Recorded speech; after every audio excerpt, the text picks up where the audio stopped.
Assalamualaikum warahmatullahi wabarakatuh. Halo anak-anak hebat, apa kabar?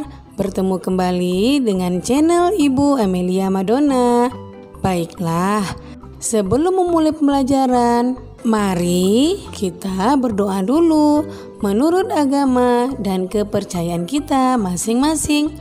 Berdoa mulai. Berdoa selesai.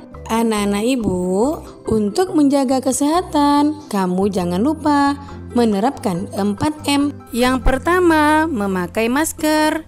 Yang kedua, mencuci tangan dengan benar. Yang ketiga, menjaga jarak. Dan yang keempat, menghindari kerumunan agar kita semua terhindar dari virus corona. Hari ini kita belajar tema 8, Bumiku, subtema 1, perbedaan waktu dan pengaruhnya, pembelajaran 6. Tonton sampai habis ya, jangan di skip. Yang pertama, muatan bahasa Indonesia, KD 3.7 dan 4.7, memperkirakan informasi yang dapat diperoleh dari teks non-fiksi sebelum membaca. Anak-anak hebat, mari kita baca teks bacaan berikut dengan judul Keadaan Alam Indonesia. Indonesia memiliki lebih dari ribuan pulau. Pulau terpadat penduduknya adalah Pulau Jawa. Lebih dari setengah atau 65% penduduk Indonesia hidup di Pulau Jawa. Indonesia memiliki 5 pulau besar, yaitu Jawa, Sumatera, Kalimantan, Sulawesi, dan Papua. Indonesia memiliki lebih dari 400 gunung api, sekitar 130 diantaranya termasuk gunung api aktif. Sebagian dari gunung api terletak di dasar laut dan tidak terlihat di permukaan laut. Indonesia merupakan tempat pertemuan dua rangkaian gunung api aktif. Selain itu, terdapat puluhan patahan aktif di wilayah Indonesia. Indonesia mempunyai iklim tropis basah yang dipengaruhi oleh angin muson barat dan muson timur. Dari bulan November hingga Mei, angin bertiup dari arah barat laut. Angin ini membawa banyak uap air sehingga pada bulan-bulan tersebut Indonesia mengalami musim hujan. Bulan Juni hingga Oktober, angin bertiup dari tenggara. Angin ini bersifat kering sehingga pada bulan-bulan tersebut Indonesia mengalami musim kemarau.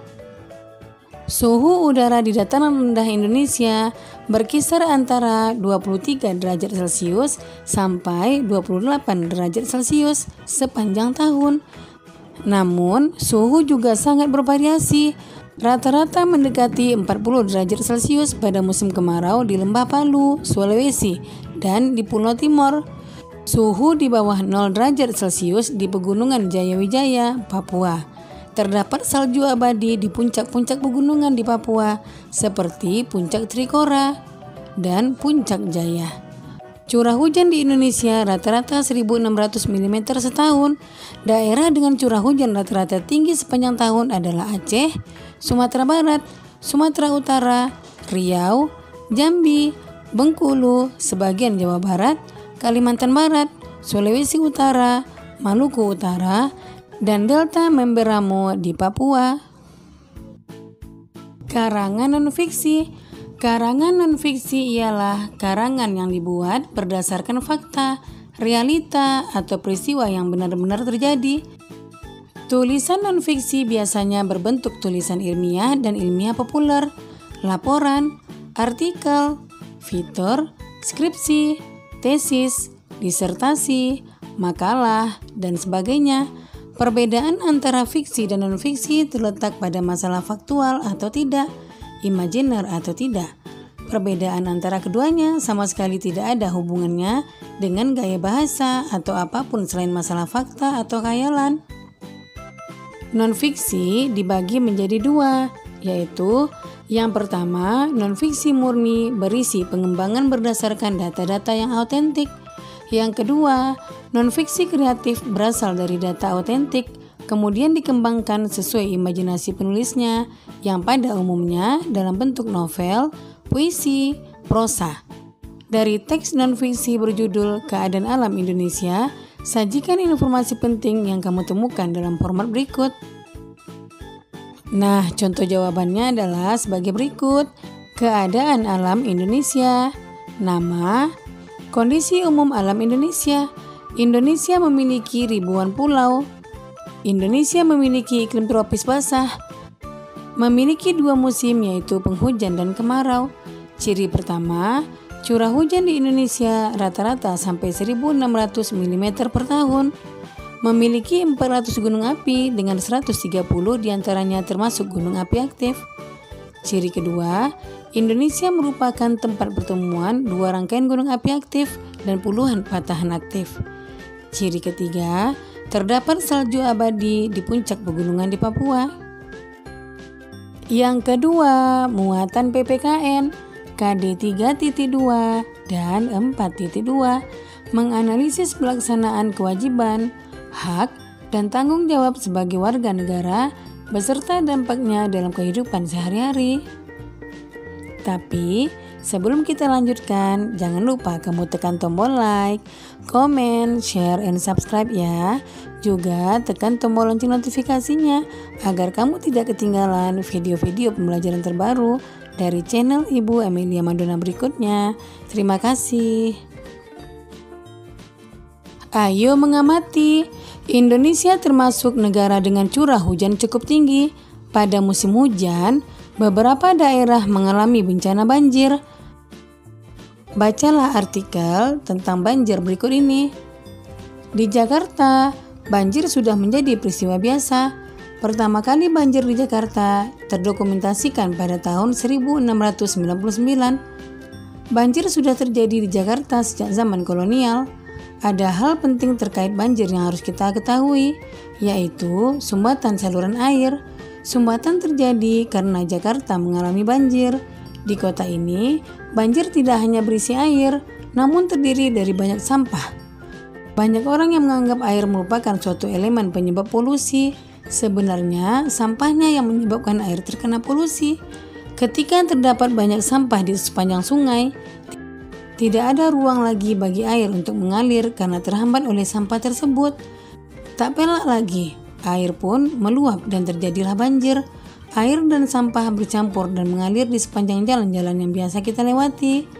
Saya percaya bahwa kita bisa mengurangi risiko banjir jika Pemda Jakarta melakukan berbagai proyek air yang dapat mengedukasi dan menginformasikan bagaimana cara untuk membuang sampah yang benar, serta sanksi tertentu apabila tidak memenuhi aturan.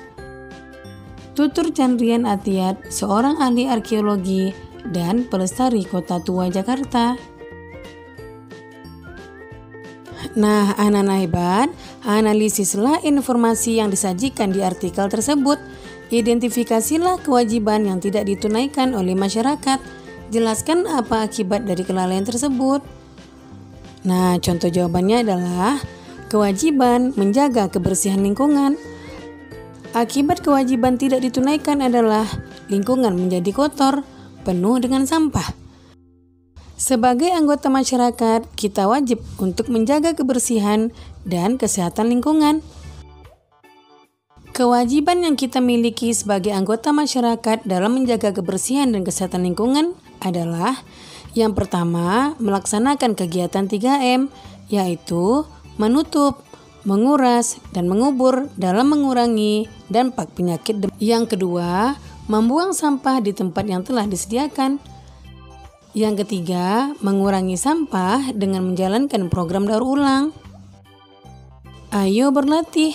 Ketika musim hujan tiba, lapangan sekolah menjadi becek dan berlumpur. Hal ini mengakibatkan sepatu siswa-siswi menjadi kotor. Untuk menjaga kebersihan dan kenyamanan, SD Pelita Hati membuat jadwal piket tambahan.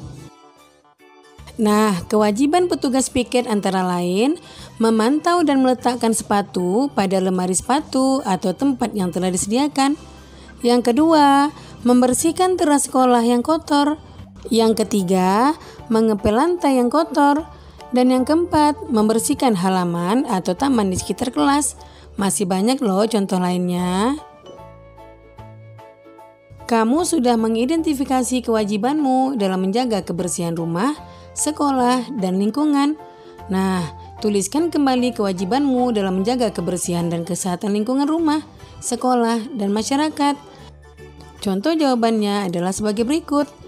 Kewajiban dalam menjaga kebersihan dan kesehatan di lingkungan rumah, yaitu membersihkan toilet, merapikan tempat tidur ketika baru bangun, membuang sampah pada tempatnya, menutup tempat sampah yang berpotensi menjadi sarang nyamuk, dan merawat tanaman di halaman rumah. Kemudian, kewajiban dalam menjaga kebersihan dan kesehatan di lingkungan sekolah. Yang pertama, mematuhi dan menjalankan jadwal piket dengan baik dan penuh tanggung jawab. Yang kedua, menjaga kebersihan lingkungan sekolah. Dan yang ketiga, membuang sampah di tempat yang telah disediakan. Yang ketiga, kewajiban dalam menjaga kebersihan dan kesehatan di lingkungan masyarakat. Yang pertama, gotong royong dalam membersihkan saluran air. Yang kedua, membuang sampah pada tempatnya. Dan yang ketiga, menjaga kebersihan rumah dan lingkungan sekitar. Yang ketiga, muatan SBDP, KD 3.2 dan 4.2, memahami interval nada. Anak-anak hebat, menjaga kebersihan dan kesehatan adalah kewajiban semua penghuni sekolah. Nyanyikan lagu bersih dan sehat bersama temanmu. Nyanyikan lagu ini dan perhatikan interval nada dalam lagu. Kemudian tampilkan lagu tersebut di depan kelas. Anak hebat harus semangat ya. Nah, demikian video pembelajaran Ibu kali ini. Semoga bermanfaat ya. Jangan lupa kamu jaga kesehatan, ikuti protokol kesehatan, tetap di rumah, dan semoga wabah COVID-19 cepat berakhir dan anak-anak Ibu bisa datang ke sekolah lagi, bertemu teman-teman dan guru yang dicintai. Sekian, Assalamualaikum warahmatullahi wabarakatuh.